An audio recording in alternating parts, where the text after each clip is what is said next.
क्या भारत में लोकतंत्र की संस्था संसद कोरोना महामारी के दौर में आपको कहीं नजर आई? राज्य की विधानसभाएं तक नहीं दिख रही। कहीं यह महामारी लोकतंत्र को खत्म तो नहीं कर रही। पूरी विधायिका मौन नजर आ रही है।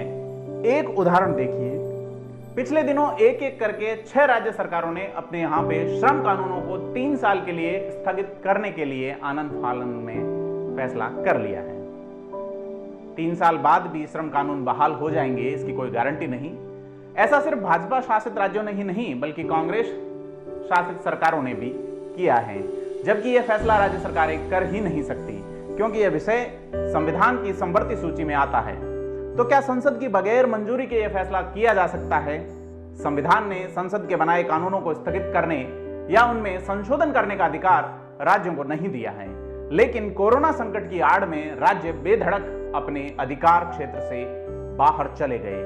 नमस्कार, मैं हूं प्रदीप और आप देख रहे हैं जूम न्यूज। हम बात कर रहे हैं कोरोना महामारी के आड़ में किस तरह से विधायिका के काम को नौकरशाह और सरकार मिलकर अंजाम दे रहे हैं। क्या वे काम को उसी अनुरूप अंजाम दे रहे हैं जैसा भारत का संविधान कहता है?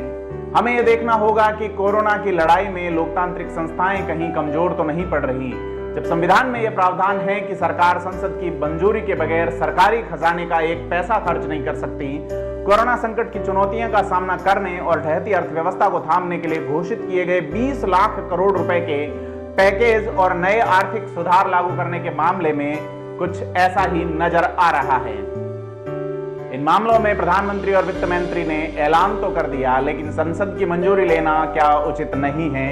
आप देखिए कि अमेरिका, ब्रिटेन जैसे कई देशों में भी राहत पैकेज घोषित किए गए हैं, लेकिन ऐसा करने से पहले वहां की सरकारों ने विपक्षी दलों से सुझाव मांगे और संसद की मंजूरी की मुहर लगवाने के बाद ही घोषित किया। आपको जान के आश्चर्य होगा कि घोषित 20 लाख करोड़ रुपए के पैकेज में से 2 लाख करोड़ रुपए वास्तविक राहत के रूप में जो तात्कालिक तौर पर खर्च हुए हैं, वे 23 मार्च को पारित हुए मौजूदा बजटीय प्रावधानों के अतिरिक्त हैं अथवा उसके लिए अन्य मदों के खर्च में कटौती की गई है। आपको जान के आश्चर्य होगा कि एक लोकतांत्रिक देश में पिछले 2 महीनों से देश में जो कुछ हो रहा है उसका फैसला सिर्फ और सिर्फ सरकार और नौकरशाह कर रहे हैं। आप सोशल डिस्टेंसिंग की बात करते हुए कह सकते हैं कि लॉकडाउन के कायदे टूटेंगे, कोरोना फैलेगा, ये वो, लेकिन ये कितना सच है? राज्यसभा और लोकसभा जैसे बड़े सदनों की तो छोड़िए, राज्यों की विधानसभाओं की भी छोड़िए, लेकिन संसद और विधानसभाओं की स्थायी समितियों की बैठकें भी कहीं नजर नहीं आ पा रही। इनमें कुछ एक लोग होते हैं जिन अध्यक्षों ने वीडियो कॉन्फ्रेंसिंग के जरिए अनुमति मांगी है, उन्हें अनुमति तक नहीं दी जा रही। वीडियो कॉन्फ्रेंसिंग से तो कोरोना नहीं फैलता, परंतु लगता है नौकरशाह और सरकार ही सारे निर्णय करना चाहते हैं। सोशल या फिजिकल डिस्टेंसिंग बनाए रखने की जरूरत की वजह से संसद का कामकाज चल पाना फिलहाल संभव नहीं है, लेकिन यह दलील दम वाली नजर नहीं आती, बेदम नजर आती है, क्योंकि इसी कोरोना काल में दुनिया के तमाम देशों के सांसदों ने अपनी अपनी संसदों में जनता की तकलीफों का मुद्दा उठाया है और उठा रहे हैं। उन्होंने अपनी सरकारों से कामकाज का हिसाब लिया है और ले रहे हैं। लॉकडाउन प्रोटोकॉल और फिजिकल डिस्टेंसिंग की अनिवार्यता का ध्यान रखते हुए तमाम देशों में सांसदों की सीमित मौजूदगी वाले संसद सत्रों या संक्षिप्त सत्रों का या वीडियो कॉन्फ्रेंसिंग वाली तकनीक का सहारा लेकर वर्चुअल पार्लियामेंट्री सेशन का आयोजन किया गया है। कई देशों ने संसद सदस्यों की संख्या को सीमित रखा है, तो कई जगह सिर्फ संसदीय समितियों की बैठक हो रही है। इंटरनेशनल पार्लियामेंट यूनियन एक ऐसी वैश्विक संस्था है जो दुनिया भर के देशों की संसदों के बीच संवाद और समन्वय का एक मंच है। कोरोना महामारी के संकट काल में दुनिया के तमाम छोटे बड़े देशों की संसदीय गतिविधियों का ब्यौरा आप इस संस्था की वेबसाइट पर देख सकते हैं।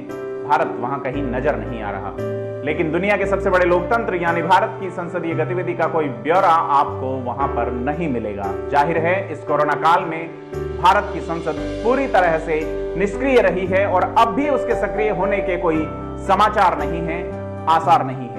हमारी संसद का बजट सत्र कोरोना के नाम पर 10 दिन पहले खत्म किया गया, लेकिन आज तक वापस नहीं बुलाया गया है। राज्यों की विधानसभाएं भी मौन है। पार्टी कोई भी हो, सरकार किसी भी दल की हो, इन हालातों से यही लगता है कि हुक्मरान और नौकरशाह देश को अपने हिसाब से चलाना चाहते हैं, न कोई सवाल उठे और न जवाब देना पड़े। ऐसे में इस महामारी से तो इस महान देश के लोगों के त्याग, समर्पण और जज्बे की बदौलत हम लड़ लेंगे, लेकिन क्या लोकतांत्रिक आस्थाओं को कमजोर होने से रोक पाएंगे? सवाल बड़ा है। इसे आपके चिंतन, मनन और चैतन्य ऊर्जा की जरूरत है। 3 साल बाद भी श्रम कानून बहाल हो जाएंगे इसकी कोई गारंटी नहीं।